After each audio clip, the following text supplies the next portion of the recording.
പുറപ്പാട് 15:1-27 വരെയുള്ള വാക്യങ്ങൾ. മോശയുടെ കീർത്തനം. മോശയും ഇസ്രായേൽക്കാരും കർത്താവിനെ സ്തുതിച്ചുകൊണ്ട് ഈ ഗാനം ആലപിച്ചു. കർത്താവിനെ ഞാൻ പാടി സ്തുതിക്കും, എന്തെന്നാൽ അവിടുന്ന് മഹത്വപൂർണ്ണമായ വിജയം നേടിയിരിക്കുന്നു. കുതിരയും കുതിരക്കാരനെയും അവിടുന്ന് കടലിലെറിഞ്ഞു. കർത്താവ് എന്റെ ശക്തിയും സംരക്ഷണമാകുന്നു. അവിടുന്ന് എനിക്ക് രക്ഷയായി ഭവിച്ചിരിക്കുന്നു. അവിടുന്നാണ് എന്റെ ദൈവം, ഞാൻ അവിടുത്തെ സ്തുതിക്കും. അവിടുന്നാണ് എന്റെ പിതാവിന്റെ ദൈവം, ഞാൻ അവിടുത്തെ കീർത്തിക്കും. അവിടുന്നാണ് കർത്താവ് യോദ്ധാവാകുന്നു. കർത്താവ് എന്നാകുന്ന അവിടുത്തെ നാമം. ഫറവയുടെയും രഥങ്ങളുടെയും സൈന്യത്തെയും അവിടുന്ന് കടലിലാഴ്ത്തി. അവന്റെ ധീരനായ സൈന്യാധിപന്മാർ ചെങ്കടലിൽ മുങ്ങി മരിച്ചു. ആഴമേറിയ ജലം അവരെ മൂടി. അഗാധത്തിലേക്ക് കല്ലുപോലെ അവർ താണു. കർത്താവെ, അങ്ങയുടെ വലതുകൈ ശക്തിയാൽ മഹത്വമാർന്നിരിക്കുന്നു.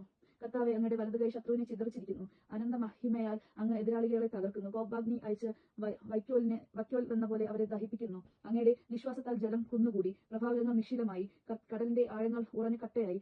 ശത്രു പറഞ്ഞു, ഞാൻ അവരെ പിടികൂടും. അവരുടെ വസ്തുക്കൾ ഞാൻ കൊള്ളയടിച്ച് പങ്കുവയ്ക്കും. എന്റെ അഭിലാഷം ഞാൻ പൂർത്തിയാക്കും. ഞാൻ വാൾ ഉരും. എന്റെ കരം അവരെ സംഹരിക്കും. നിന്റെ കാറ്റ് നീ വീശി കടൽ അവരെ മൂടി. ഈയക്കട്ടകൾ പോലെ അവർ ആഴിയുടെ ആഴത്തേക്ക് താണു. കർത്താവെ, ദേവന്മാരിൽ അങ്ങേക്ക് തുല്യനായി ആരുണ്ട്? കർത്താവെ, വിശുദ്ധിയാൽ മഹത്വപൂർണ്ണനും ശക്തനുമായ പർവ്വതങ്ങളിൽ ഭീതിദൂതനും അത്ഭുതങ്ങൾ പ്രവർത്തിക്കുന്നവനുമായ അങ്ങേക്ക് തുല്യനായി ആരുണ്ട്? അങ്ങ് വലതുകൈ നീട്ടി ഭൂമി അവരെ വിഴുങ്ങി. അങ്ങ് വീണ്ടെടുത്ത ജനത്തെ കാരുണ്യത്തോടും അങ്ങ് നയിച്ചു. അങ്ങയുടെ വിശുദ്ധ വസതിയിലേക്ക് ശക്തിയാൽ അവിടുന്ന് അവരെ നയിച്ചു. ഇത് കേട്ട ജനതകൾ ഭയന്നു വിറച്ച്. ഫലിസ്ത്യർ ആകുലതരായി. ഏതോം പ്രഭുക്കന്മാർ പരിഭ്രാന്തരായി. മോണാമിലെ പ്രബലന്മാർ കിടിലം കൊണ്ടു.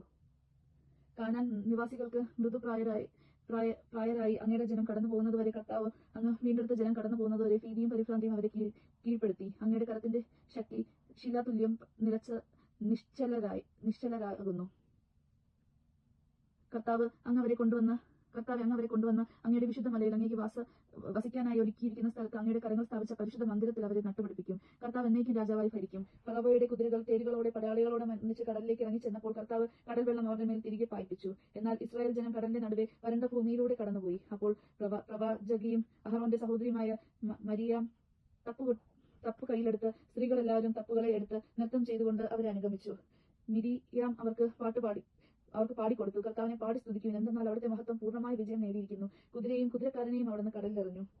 മറോയിലെ ജനം. മോശെ ഇസ്രായേൽക്കാരെ ചെങ്കടലിൽ നിന്ന് മുന്നോട്ട് നയിച്ചു. അവർ ഷൂർ മരുഭൂമിയിൽ പ്രവേശിച്ചു. മരുഭൂമിയിലൂടെ 3 ദിവസം യാത്ര ചെയ്തിട്ടും ഒരിടത്തും വെള്ളം കണ്ടെത്തിയില്ല. അവർ മാറ എന്ന സ്ഥലത്ത് വന്നു ചേർന്നു. അവിടുത്തെ വെള്ളം അവർക്ക് കുടിക്കാൻ കഴിഞ്ഞില്ല. അത് കയ്പുള്ളതായിരുന്നു. അക്കാരണത്താൽ ആ സ്ഥലത്തിൽ മാറ എന്ന പേര് നൽകപ്പെട്ടു. ജനം മോശയ്ക്കെതിരെ പിറുപിറുത്തു. ഞങ്ങൾ എന്ത് കുടിക്കും? അവൻ കർത്താവിനെ വിളിച്ചപേക്ഷിച്ചു. അവിടുന്ന് അവന് ഒരു തടിക്കഷ്ണം കാണിച്ചു കൊടുത്തു. അത് വെള്ളത്തിലിട്ടപ്പോൾ വെള്ളം മധുരിച്ചു. അവിടെ വെച്ച് അവിടുന്ന് അവർക്ക് ഒരു നിയമം നൽകി. അവിടുന്ന് അവരെ പരീക്ഷിച്ചു. അവിടുന്ന് അരുൾ ചെയ്തു, നീ നിന്റെ ദൈവമായ കർത്താവിന്റെ സ്വരം സദാപൂർവ്വം ശ്രവിക്കുകയും അവിടുത്തെ ദൃഷ്ടിയിൽ ശരിയായി പ്രവർത്തിക്കുകയും അവിടുത്തെ കൽപ്പനകൾ അനുസരിക്കുകയും ചട്ടങ്ങൾ പാലിക്കുകയും ചെയ്താൽ ഞാൻ ഈജിപ്തുകാരുടെ മേൽ വരുത്തിയ മഹാമാരികളൊന്നും നിങ്ങളുടെ മേൽ വരുത്തുകയില്ല. ഞാൻ നിന്നെ സുഖപ്പെടുത്തും എന്ന കർത്താവാണ്. അതിനുശേഷം അവർ ഏലീം ദേശത്ത് വന്നു. അവിടെ 12 നീരുറവുകളും 70 ഈന്തപ്പനകളും ഉണ്ടായിരുന്നു. അവിടെ ജലാശയത്തിന് സമീപം അവർ പാളയം അടിച്ചു. ദൈവവചനമാണ് നാം കേട്ടത്. നമുക്ക് ദൈവത്തെ സ്തുതിക്കാം. ക്രിസ്തു അങ്ങേക്ക് സ്തുതി.